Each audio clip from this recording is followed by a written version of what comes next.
Whenever I talk about anything Chinese mythology and how powerful they are compared to other mythology and characters from Chinese mythology, and explain how powerful they are compared to other mythology, or how the power dynamics between these two mythologies shifts, and it doesn't really match mythologies from other mythologies.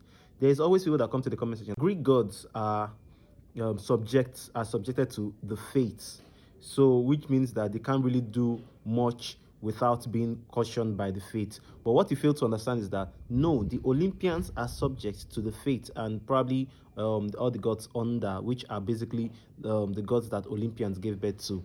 They are subject to the fate, and they are governed by whatever it is that they do. But there are other deities, there are other characters beyond the Olympians in Greek mythology. Now let's talk about Chinese mythology. Now, this person stated the whole basis of argument for this person was because I said Wukong is not the strongest character ever seen. He is not even, if you are to count 100 characters across all mythologies, Wukong would not even be on that list. For a top 100 characters across mythology, he won't be in that list. And here's the reason why I said so. Before we even go there, Chinese mythology as a whole is not the strongest mythology. Here is why. When you look into Taoism or Daoism, I don't know whichever one you want to call it, but Taoism or Daoism, you would observe that they are more of a political structure.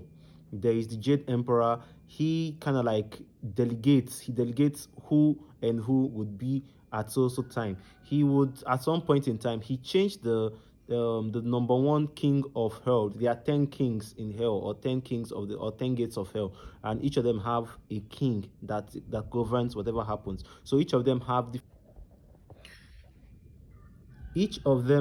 different sins, or different different sins that they treat. There is one that handles anyone that is guilty of murder, guilty of theft, all those things. There are different kings or different gates for different punishments. The 10th king of hell is the one that will tell you which of the kings. I think they call him the magistrate. So he's the one that takes you in when you go to hell. He's the one that takes you in and tells you, oh, your punishment is going to be served in gate 5, gate 4, gate 3. So he tells you where you're going to go and serve your punishment. Then there's another one who is called he's the first king. He's the one in charge of the first gate. Now what he does, or what is his own responsibility, is to check whether you have fulfilled your punishment to his own doing, or to his own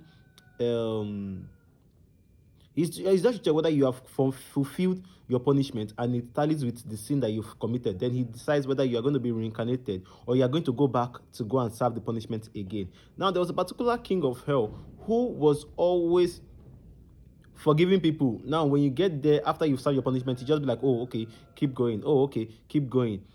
When this happened, Jade Emperor had to change him because he was forgiving too many people. Now, that is just politics.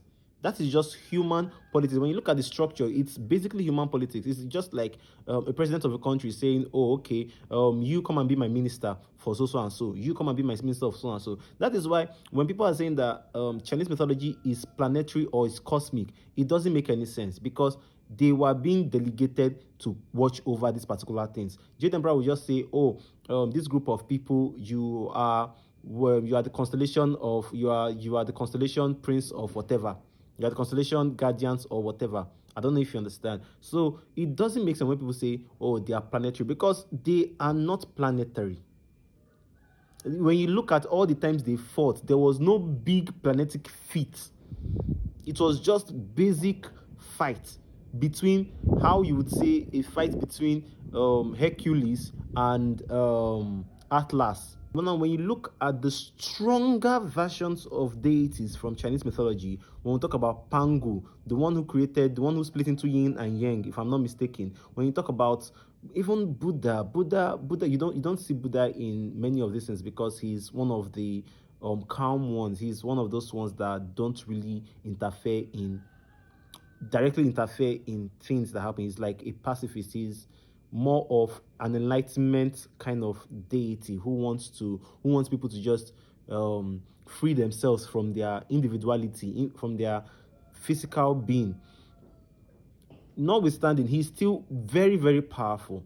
Now, so far so good. He's one of the people you will say, he's one of the deities you will say, oh, he's the strongest in Chinese mythology, one of the strongest, if not the strongest. But now go into, because it's one with nature, but now go into Greek mythology and you will see people or characters that transcends way above this feat, this nirvana feat of Buddha. Talk about chaos, the primordial void, everything that was, everything that would be, everything that was before anything was. That's chaos. Everything that was before anything at all. It's from chaos that every other thing erupted. That is how chaos essence is. Then you go into Nyx, anything that has to do with night, darkness, a shade, any single thing that has to do with where light doesn't penetrate, that is Nyx. Do you see the essence that these people cover? The whole concept of space is a void region where light doesn't really get to. That is Nyx. Talk about Gaia. Gaia is anything that has to do with Earth. Anything at all that has to do with Earth. Anything that you can think of that has to do with Earth. That transcends beyond being one with nature. That is nature itself. And you will find elements of nature in every universe. Every single universe. Now, these are basically the earlier ones, the ones they called the ones that are the primordial ones, the primordial essence. Now, when you now look into the Olympians, now you can arguably say that okay, the Olympians are not as strong as the primordials, but then they are ruling over every other thing that is. So for you to come out and say Greek mythology is Chinese mythology is stronger than Greek mythology, you need to just go and open books and just read these things.